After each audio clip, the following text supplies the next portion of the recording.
નમસ્કાર દોસ્તો, આપ જોઈ રહ્યા છો સાઈ ગ્રુપ મીડિયા હાઉસ સંચાલિત નવસારી લાઈવ। નવસારીની કેટલીક જગ્યાઓએ નવસારીની ઓળખ છે અને નવસારીના યુવાધન હોય કે નવસારીનો વડીલ હોય એને જ્યારે લુણસીકુઈની વાત આવે એટલે એની યાદોનો એક મોટો પિટારો ખુલી જાય, કારણ કે લુણસીકુઈ મેદાન એ નવસારીનું એક એવું સ્થળ છે અને એની પારી પર બેસીને આખે નવસારીને જોવાનો નજારો કઈ અલગ છે। એ પારી પર અનેક યાદો છે, અનેક સ્મરણો આ પારી પર છે, પરંતુ હવે આ સ્મરણો કદાચ ધીમે ધીમે ભૂલાઈ જશે। નવસારી કદાચ હવે આ પારીની જિંદગી જીવવાનું અથવા તો પારી પર બેસીને જે નવસારીની મજા માણવાનું છે એ સ્વપ્ન સાબિત થશે, કારણ કે નવસારી મહાનગરપાલિકાએ લુણસીકુઈનું મેદાનને હવે રીડેવલપ કરવાનું કામ શરૂ કર્યું છે અને કહેવાય છે કે આ મેદાનને હવે એકદમ સુંદર બનાવવાનું કામ કર્યું છે, રમણીય બનાવવાનું કામ કર્યું છે અને ભાગરૂપે આ પારી પર આપ જોઈ રહ્યા છો તે રીતે આ ફેન્સિંગ લગાવવામાં આવી છે। આ પારી પર ફેન્સિંગ લગાવવાની કામગીરી હાલ ચાલુ થઈ છે। જો કે આ કામગીરી ચાલુ કરી આ પારી પર લુણસીકુઈના મેદાનમાં અન્ય કોઈ ઢોર ઢાખર ન જાય અથવા તો લુણસીકુઈના મેદાનમાં આ પારી પર કલરના લપેટા કરીને વારંવાર એના ખર્ચાઓ નીકળી જાય એ અર્થ સુધી આ પારીનું કામ તો અત્યારે શરૂ કરવામાં આવ્યું છે। આ રેલિંગ લગાવવામાં આવી છે અને આ રેલિંગને આપ જોઈ રહ્યા છો તે રીતે એટલી હાઈટ પર લગાવવામાં આવી છે કે આ રેલિંગ ને થી નવસારીના લુણસીકુઈ મેદાન કદાચ જળવાઈ રહે એવો ઉદ્દેશ્ય આ ભાજપના શાસકોનો અથવા તો જે પૂર્વ અધિકારી ગયા એમનો હશે। પરંતુ આ પારી એ લુણસીકુઈની યાદ અને લુણસીકુઈનું જે મેદાન છે એની રોનકને ચોક્કસ એક અડચણ ઊભી કરી છે, કારણ કે આ પારી થકી હવે આ ઓટલા પર બેસીને લુણસીકુઈના ઓટલા પર બેસીને તમે ને મેં બહુ મજા કરી છે। બધા સામે જે લારીઓ હતી લારીઓનો ફૂડ પણ કદાચ એના પર ખાધું છે અને એકબીજાના હાથમાં હાથ ભરાવી મિત્રોએ બેસીને અહીંયા ચાલતા ચાલતા આ પારી પર બેસીને વિરામ પર લીધો છે, વિસામો પર લીધો છે, શહેરના વિકાસની વાતો કરી છે, યુવાનીની વાતો કરી છે, શહેરના ઇતિહાસની વાતો કરી છે, શહેરના ભૂગોળની વાતો કરી છે, પરંતુ હવે આ ઇતિહાસ બની રહેવાનો છે અને એના નિમિત્ત ભારતીય જનતા પાર્ટીના જે ચૂંટાયેલા અધિકારીઓ એટલે કે નિમણૂક કરાયેલા અધિકારીઓ અને હવે ચૂંટાયેલા પદાધિકારીઓ છે એ પૈકીના એક વિજયભાઈ હોય છે। વિજયભાઈ, આમ તો તમે ભાજપના બધા વિકાસ કરો છો, ખૂબ સુંદર વિકાસ આપ લુણસીકુઈ મેદાનનો કરો છો, આ વિકાસથી આપનું વિઝન શું છે? આ વિકાસને અને વિકાસ કહેશો અમારા યુવાનોનું, અમારા જેવા કેટલા યુવાનો એટલે કે આજના યુવાનો પણ અહીંયા બેસતા હોય છે અને અમે બધા વડીલો હવે થઈ ગયા, એ વડીલો અહીંયા બેસી મોટા થયા અને હવે વિકાસ અમારી યાદોનો વિનાશ કરવાના તમે? જે તે સમયના કમિશનર સાહેબ હતા ત્યારે તો અમે સત્તા પર હતા નહીં, એટલે જે તે સમયે કમિશનર સાહેબ આ કઈ નિર્ણય લઈ ગયા અને આ નિર્ણય બરાબર નથી, કેમ કે પારોડી બેસવા માટે છે અને સવાર સાંજ લોકો ચાલવા આવે છે અને એ આરામ કરે, એટલે આ જે ગ્રીલ લગાવી એ બરાબર નથી। એટલે ગ્રીલ કાઢીને લોકો માટે જે પેલા નોર્મલી રીતે બેસતા હતા એ હોવું જોઈએ, આનો વિરોધ નથી, પણ આ જે દેખાય તે આપણે વાત કરતા છે।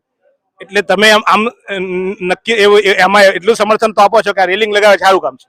રેલિંગ લગાવે એ કામ બરાબર નથી, કેમ કે પારોડી બેસવા માટે જ છે અને બેસવા જવું છે। રેલિંગ તમે અંદરથી લગાવો તો વાંધો નહીં, એટલે જે તે સમયના હવે કમિશનર સાહેબ ત્યારે નિર્ણય કરી ગયેલા આ તે જ બધા કામ ચાલતા છે। અત્યારના અમારા તો કોઈ નવા કામ નથી, અમારામાં નવા કામમાં આવું મોટે ભાગે નહીં આવે, એની અમે તકેદારી રાખવું। સાહેબ, આ કમિશનર સાહેબે વિકાસના કામો તમારા વિસ્તારમાં કર્યા, ચૂંટણી પ્રચારમાં તમે ઘરે ઘરે જઈને કહેતા હતા કે મહાનગરપાલિકા બની ગઈ, રસ્તાઓ બની ગયા, ત્યારે કમિશનર સારું કર્યું ત્યારે તો તમે જસ લીધો અને હવે કમિશનર ખોટા નિર્ણય લે ત્યારે તમે એમ કહેજો કમિશનર કરી ગયા, એટલે આ તો છૂટવાની વાત આવી ને? અરે ના, અમે કાઢી છૂટવાનું, જેને કર્યું તે જ કહેવાનું ને, અમે તો કર્યું જ નથી ત્યારે જે વિસ્તારમાં તમારા વિસ્તારમાં કામો થયા તમે કીધું છે મને, તમારા ચૂંટણી પ્રચારમાં છે કે હા અમારા વિસ્તારમાં મહાનગરપાલિકા બની, ગ્રાન્ટ બહુ આવી અને જો આ રસ્તાઓના કામો ચાલુ થયા, જો આ કામો ચાલુ થયા, એ તમે નતા કરતા, કમિશનર કરતા હતા ને? ત્યારે કેવું છે ને અમે નથી કરતા, કમિશનર કરતા હતા, ત્યારે તો તમે જશ લેતા હતા અને હવે આ જયારે અમને અડચણ ઉભા આવી ત્યારે કમિશનર? ના, મેં તો એવું કઈ બોલ્યું જ નથી, મેં તો કહ્યું જ નથી કે અમે કર્યું, મેં તો કાયમ કમિશનર એમ કહ્યું છે, બાકી મેં કહ્યું એમ નથી બોલ્યો। તમે તમારું ભાજપની વાત છે ભાઈ, તમે એટલે ભાજપ છો, ભાજપનું મુખ છો આપ? સાચી વાત, પણ મેં નથી બોલ્યો ને મને આ ખોટું દેખાડું છે એ તમારા સામે કહ્યું છે કે આ બરાબર નથી।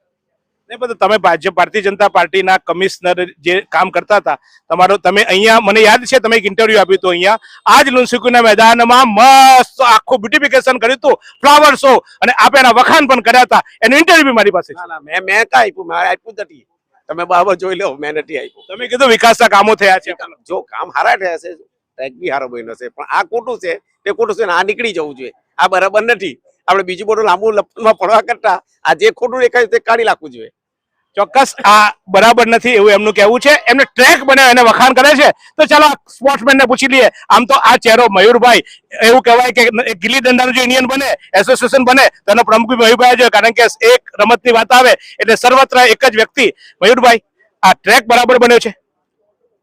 ટ્રેકનું કામ ચાલે છે પણ હવે યોગ્ય તો ન કહેવાય, કારણ કે હાલમાં જે ડામર પાથરેલો છે એ રોડ લેવલનું છે ડામર, અને જનરલી સિન્થેટિક ટ્રેકની અંદર થોડું સિમેન્ટ કોન્ક્રીટની થોડી લેયર બનાવેલી હોય જેથી થોડી ગરમી ઓછી થાય, ડામરમાં વધુ ગરમી થાય. આના ઉપર સિન્થેટિક એટલે તો હજુ એક લિક્વિડ લેયર આવે, સિન્થેટિક મટીરિયલ આવે, અને ત્યારે સિન્થેટિક ટ્રેક પૂર્ણ થાય જેથી એ ખરેખર રનરોને ઉપયોગમાં આવી શકે. એટલે હાલ જે કામ ચાલે છે એ હવે 3 દિવસ પછી જણાવે છે કે અમે સિન્થેટિકનું કામ ચાલુ કરવાના છે, એટલે એ જે લિક્વિડ આવે છે એની ક્વોલિટી પર આ ટ્રેકનું નિર્ભર રહેશે.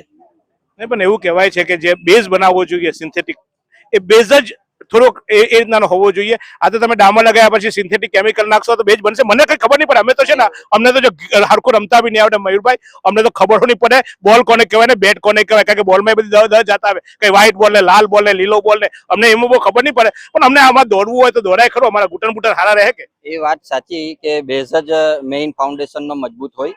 આમાં હવે ડામરનું કામ છે એટલે હવે એ ગરમી કેટલી કરે, અને સિન્થેટિક લેયર આવશે એ રબરનું હોય એટલે થોડી એવું જાણવા એટલે એવું લાગે તો છે જ કે એનું થોડું આયુષ્ય ઘટશે, કારણ કે ડામર થોડો પીગળશે પણ અને થોડું દબાશે પણ.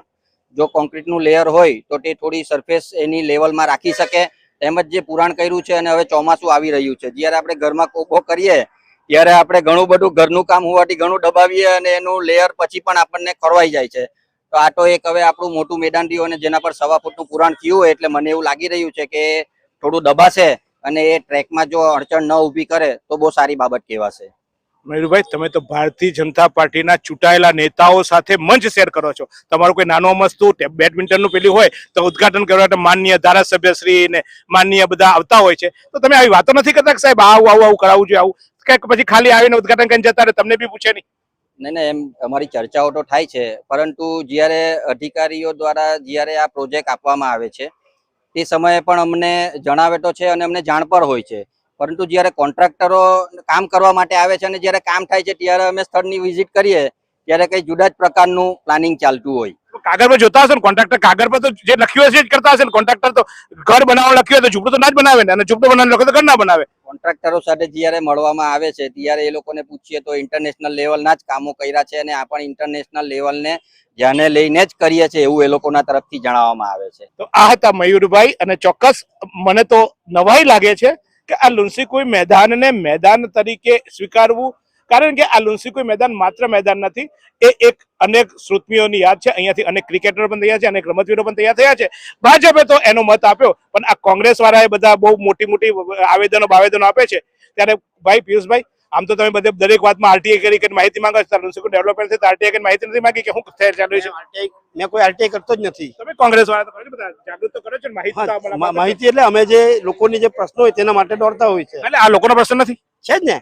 આયા ખબર પડી આવી ગયા અમે. આટલું બધું કામ ચાલ્યું ત્યાં સુધી તમે જોયું જ નહીં કે હું થવાનું, હું નહીં, કઈ નહીં. ના, એ લોકોની જયારે અમે કમિશનર સાહેબને મળવા ગયેલા, દેવ ચૌધરી સાહેબને, ત્યારે એવી વાત કરેલી હતી કે ચોમાસા દરમિયાન ગ્રાઉન્ડમાં ખૂબ જ પાણી ભરાય છે, એટલે ગ્રાઉન્ડને જે આ રસ્તો છે તેને કઈ સમતલ કરવાની વાત ત્યારે એમને કરેલી હતી. અમે જયારે મળવા ગયેલા ત્યારે આ બાબતે ને એને ત્યારે બી કીધેલું હતું કે સિન્થેટિક અમે ટ્રેક બનાવવાના છે, લોકોને દોડવા માટે સવારે જે તકલીફ પડે છે તો અંદર દોડી શકાય ને ગ્રાઉન્ડ યથાવત રહેશે, એવી જે તે સમયે કમિશનર સાહેબે વાત કરેલી. પરંતુ કમિશનર સાહેબ વાત કરેલી તે વાતમાં કાયમ રહ્યા છે નથી. જે પેલા જે કમિશનર જે હતા આ શહેરના મહાનગરના પહેલા કમિશનર પોતાની વાતમાં કાયમ રહ્યા ન હતા. આને જો સિન્થેટિક ટ્રેક જો કહેવામાં આવતો હોય તો મને ખબર નહીં મળે કે પછી બીજો કયો ટ્રેક એના ઉપરનો કહેવાતો હશે, એની વ્યાખ્યા શું હશે મને ખબર નહીં મળે. એમાં સાહેબે કદાચ પીએચડી કરેલી હશે. ને બીજો જે આ પ્રશ્નો રહ્યો જારી વાળો, તો એક સમજણ જ નથી પડતી કે અહીં આ એક જ એવું સ્તર છે શહેરનું કે આ ઝોનનું કે અહીં સવાર હોય કે રાત હોય લોકો અહીં બેસીને પોતાના પરિવાર સાથે સુખ દુઃખની વાતો કરતા હોય, શહેરની આબોહવાની મજા લેતા હોય ને શહેર બાબતેની બી વાતો કરતા હોય. પરંતુ અહીંના અધિકારીઓ ને હાલમાં ચૂંટાયેલી પાક જે જાણે છે કે અજાણે છે ખબર નથી, પરંતુ આજે કામ લેવામાં આવ્યું તે નિંદનીય છે. શહેરમાં વિકાસની વાત કરતું ભારતીય જનતા પાર્ટીના શાસકો અને તેના ઈશારા ચાલતા અધિકારીઓ શહેરનું પતન કરી રહ્યો એ ચોક્કસ કહી શકાય છે. જો હું ચોક્કસ એક મારા કેમેરામેનને કહીશ કે અહીંયા કામ કરનારા શ્રમજીવીઓ પણ જુઓ આપ આ પારી પર નિરાંત માની રહ્યા છે.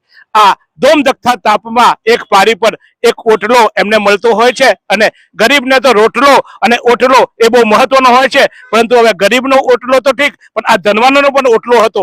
પણ હવે આ શહેરમાં રોટલો કમાવવો તો મુશ્કેલ પડ્યો છે, પરંતુ હવે આ એક બેસવા માટે ઓટલો હતો એ ઓટલો પણ કદાચ હવે વિસરાઈ જવાનો છે. ઓટલાની યાદો પણ વિસરાઈ જવાની છે. લુન્સુકે મેદાનમાં આ જે કામગીરી થઈ છે તે ચોક્કસ અમે નવા નિયુક્ત થયેલા મેયરને પણ પૂછવાની કોશિશ કરીશું કે સાહેબ આ કેટલું વ્યાજબી છે. કદાચ એમને વ્યાજબી લાગશે તો ચોક્કસ માનીશું. પણ જોતા રહો આ જ રીતે નવસારી લાઈવ. હા ભાઈ, હવે નુરસિંહકુઈમાં રોટલો ખાવા ઓટલો પર બેસવું કદાચ આપણા માટે એક સપનું રહેશે. શું તમે શરીરના સાંધાના દુખાવાથી પીડાઈ રહ્યા છો કે પછી તમે કોઈ સ્પોર્ટ્સ ઇન્જરીથી પીડાઈ રહ્યા છો? લકવાની બીમારી બાદની પીડા સહન કરી રહ્યા છો? શું તમને સ્પાઇનલ પ્રોબ્લેમ છે? તો આ તમામ દુખાવાને હવે બાય બાય કરી દો, કારણ કે માસ્ટર ડિગ્રી ધરાવતા ખૂબ જ અનુભવી ફિઝિયોથેરાપિસ્ટ ડૉક્ટર અમિત પટેલ પાસે તમે આ તમામ સમસ્યાઓનું સચોટ નિદાન કરાવી ફરીથી નોર્મલ જિંદગી જીવી શકો છો. તો સરનામું નોંધી લો. Comprehensive care centre, DD street, library પાસે, અનુરાગ સારીઝની લાઇનમાં, નવસારી.